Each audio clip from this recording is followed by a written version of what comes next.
What's up guys, this is Balázs from Racing Brick. Today we will take a look at LEGO City Roads, how they looked like in my childhood, how they changed with time and how they compare to the new system introduced by LEGO recently. I'm sure you know LEGO baseplates, these big flat 32 by 32 pieces of plastic with only studs on it, or roads and studs.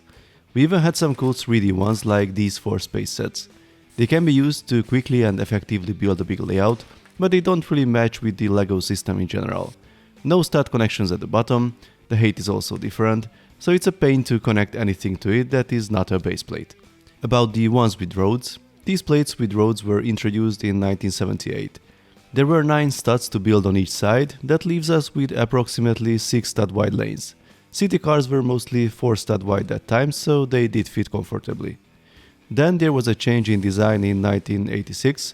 2 studs were sacrificed on each side, but the lane width stayed the same. There's a bike lane or sidewalk that could be used also by wider vehicles in case of need. Here are the ones you probably saw the most. This design appeared in 2005. There are only 6 studs left on each side. The lanes are now 8 studs wide and there's a little extra space left on the sides. This design is great for the 6 stud wide city vehicles or the 6 stud wide Speed Champions cars. If you try the new 8 stud wide ones, they already look a bit weird. It's like a narrow rural road for them. So far these were all base plates, the width of the road and the side area changed over time, but with a little generosity they even could be used in the same layout. Now here's the big change of this year, the new modular road plate system. Instead of base plates, this new system is based on regular LEGO plates or tiles. I will use 2 sets to show the details. The 60306 Shopping Street and the 60304 road plates. These are the core new parts of the system, a 16 by 16 and an 8 by 16 piece. This bigger one is not decorated, the smaller one comes in 2 versions, this one with the crosswalk print or another one without them, but that is only included in other sets. I'm sure you see the biggest difference compared to the previous system, you literally need to build your roads this time. There are printed tiles for the central lane markings, but we get a few unprinted ones as well, so you can be creative with your layout. These yellow pieces can be used as speed bumps for the crosswalk. There are slopes for the ends to drive on and off the road. Here you can see a simple setup built in the shopping street set. If we compare the basic version with the latest base plates, the new one gives the vehicles visibly less space. There were more than 8 studs between the central and side markings. Now we have around 7.5 studs, but even less if we want to build markings for the sides as well. Another major difference is the lack of studded area besides the road to build on. We can of course add extra plates for that, but that's not part of the package. There are no 1x4 printed tiles for the sides by the way, so you either need to use the 2x4 ones or you need to become creative and use tiles or pieces from your own collection. If we take a closer look at the shopping street, the advantages of the modularity is clearly visible. One of the lanes is a standard one, so as you see these cars barely fit, but the other one is extended with an extra stud and there's an additional 2 stud wide bike lane as well. Now this one is much more comfortable for most city vehicles, but unfortunately we don't get the parts for this setup in our basic road plate set. Here you can see some recommended layouts. They mostly offer that standard 16 stud wide road for the 2 lanes plus the markings. As you might notice, there are no curves currently in the system. This is an interesting and important missing feature. I'm wondering if it will be addressed going forward. Apart from the modularity, the biggest difference compared to the previous road plate packages is the presence of road accessories. We have street lamps that glow in the dark, traffic lights, trees, flowers and road signs. It is a really nice extra and makes your city look much cooler. About the prices, they are a bit difficult to compare. The old packages are already officially retired on LEGO.com, but the recommended retail price was €10 or $15 based on the information I found. Compared to this, the price of the new base set is €20 or dollars at LEGO.com. That's significantly higher, especially in Europe, even though the difference is currently around only 15-20% if we compare the prices at other retailers and not on LEGO.com. So let's see the advantages and the disadvantages of the 2 systems. On the plus side, the base plates with roads were super easy to set up. You could literally build a fairly big layout in minutes.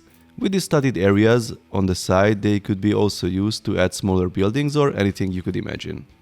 It was also fairly easy to move things around, at least until they were built on a single base plate. It was also very easy to expand your layout, you just had to buy a few new base plates and that's all. Actually, they are still pretty accessible on the secondary market.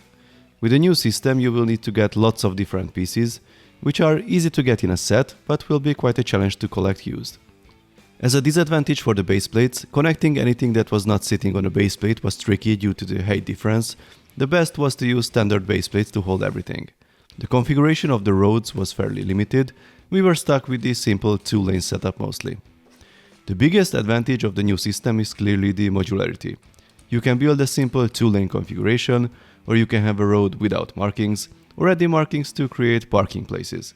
It is also possible to build a 4-lane setup or even wider. The new system really opens a whole new world of possibilities.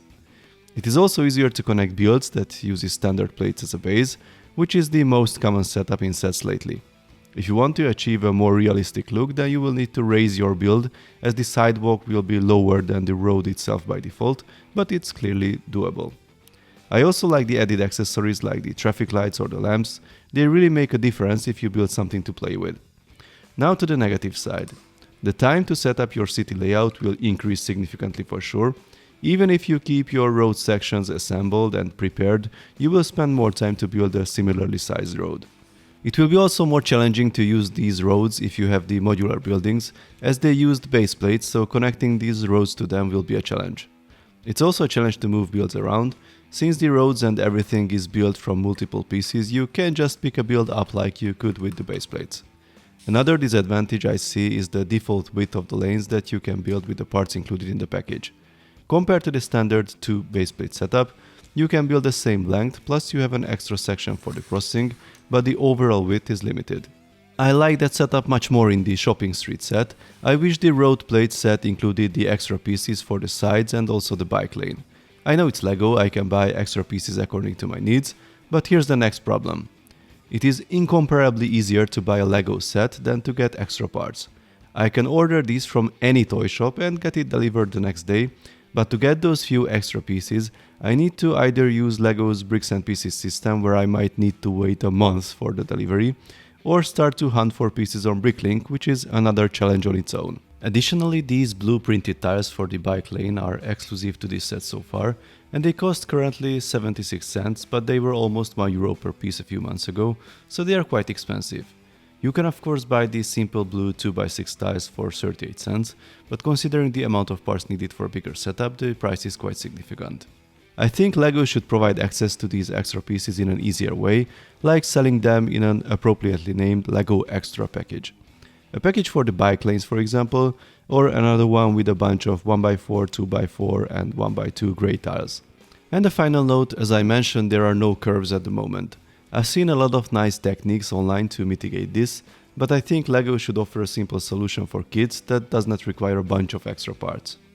So, to sum it up, I see the potential in the new system. It is great to have a huge variety of options and the modularity, but the system does not seem to be complete, and from certain aspects it offers less than the base plates with roads, like the lack of curves and the narrower lanes by default. I hope these will be addressed in the future with some additional sets or accessories.